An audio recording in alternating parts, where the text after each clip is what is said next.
ମା ସରସ୍ୱତୀଙ୍କର ପଦାରବିନ୍ଦରେ ମୋର କୋଟି ପ୍ରଣତି ଏବଂ ଆପଣମାନଙ୍କୁ ମୋର ନମସ୍କାର।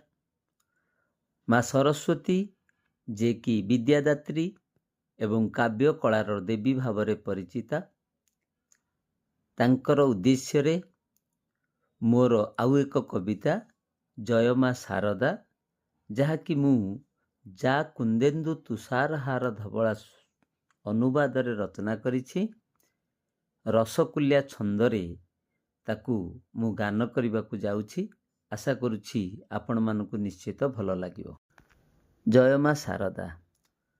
କୁନ୍ଦ ପୁଷ୍ପ ପୂର୍ଣ୍ଣ ଇନ୍ଦୁ ଧବଳ ତୁଷାର ବରଣ ମୋତିର ମାଳ ଲମ୍ବିଛି ଯାହାର ଗଳାରେ ସଦା ଶୁଭ୍ର ବସ୍ତ୍ର ପରିହିତା ଶାରଦା ମାତା ସରସ୍ୱତୀ ସେହି ଯେ ବୀଣା ହସ୍ତେ ଯାର ବିଦ୍ୟାର ଭଣ୍ଡାର କି ବର୍ଣ୍ଣିବି ଅବା ମୁହିଁ ଯେ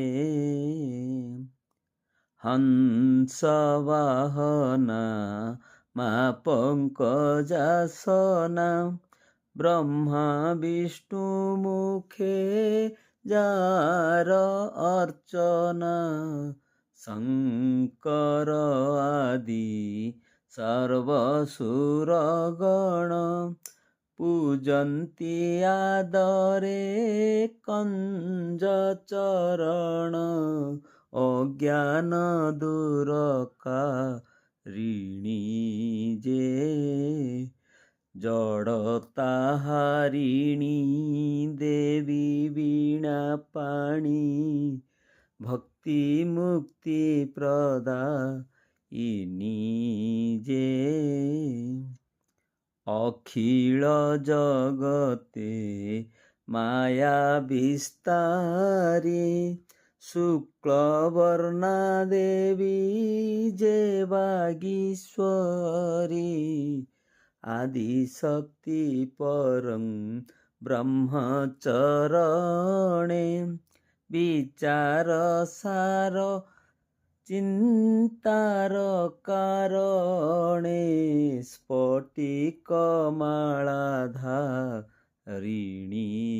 ଯେ ଐଶ୍ୱର୍ଯ୍ୟ ଶୋଭିତା ସର୍ବଜନହିତା ଭବ ଭୟ ନିବାରିଣୀ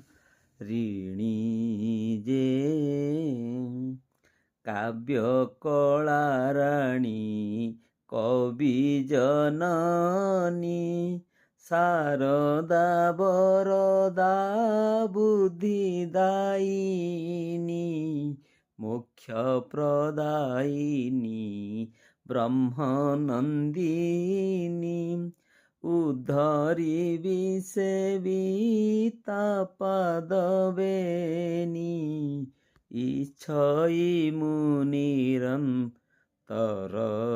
ଯେ ପାଇଲେ ଆଶିଷ ଦୁଃଖ ହେବ ଶେଷ ଲଭିବି ମୁହିନି ସ୍ତାର ଯେ ପାଇଲେ ଆଶିଷ ଦୁଃଖ ହେବ ଶେଷ ଲଭିବି ମୁହିନି ସ୍ତାର ଯେ।